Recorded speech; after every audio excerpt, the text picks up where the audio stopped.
নমস্কার, সকলকে স্বাগত জানাই সন্দীপের সূচি ইউটিউব চ্যানেলের আরও একটা নতুন ভিডিওতে। আজ প্রথমা, পুজো শুরু না হলেও মণ্ডপে মণ্ডপে মানুষের ঢল কিন্তু ভালোই দেখা যাচ্ছে। ছোটবেলা থেকে দেখে এসেছি যে পুজো প্রপারভাবে পুজো শুরু হয় ষষ্ঠীর দিন থেকে, কিন্তু বর্তমান যুগে প্রত্যেকটি পুজোই প্রায় মহালয়ের দিন থেকে উদ্বোধন হয়ে যায়। শ্রীভূমির পুজো মণ্ডপও কিন্তু এর অন্যথা করেনি।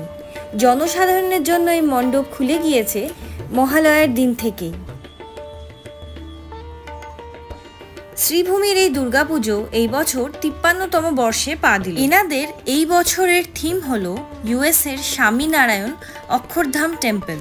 এই শহর কলকাতায় যতগুলো দুর্গাপুজো হয় তার মধ্যে এই পুজোটি অন্যতম বিখ্যাত পুজো। প্রত্যেক বছর এনারা নতুন নতুন থিম, নতুন নতুন প্যান্ডেল সজ্জা আনলেও এনাদের মাতৃ প্রতিমায় সাবেকিয়ানা ছোঁয়া থাকে, যা চাক্ষুষ করতে লাখ লাখ দর্শনার্থী এই মণ্ডপে ভিড় জমায়। এই বছরও কিন্তু তার অন্যথা হয়নি। যারা ভাবছেন এই পুজো মণ্ডপ ভিজিট করবেন তাদের সুবিধার্থে বলে রাখি, উল্টোডাকার দিক থেকে যারা আসছেন তারা নামুন দক্ষিণদারি বাস স্টপে। সেখান থেকে খুব সহজেই হেঁটে চলে আসতে পারেন এই পুজো মণ্ডপে। আর যারা বারাসাতের দিক থেকে আসছেন তারা নামুন লেক টাউন ফুটব্রিজে। সেখান থেকে ব্রিজ ক্রস করেই পড়বে এই পুজো মণ্ডপটি।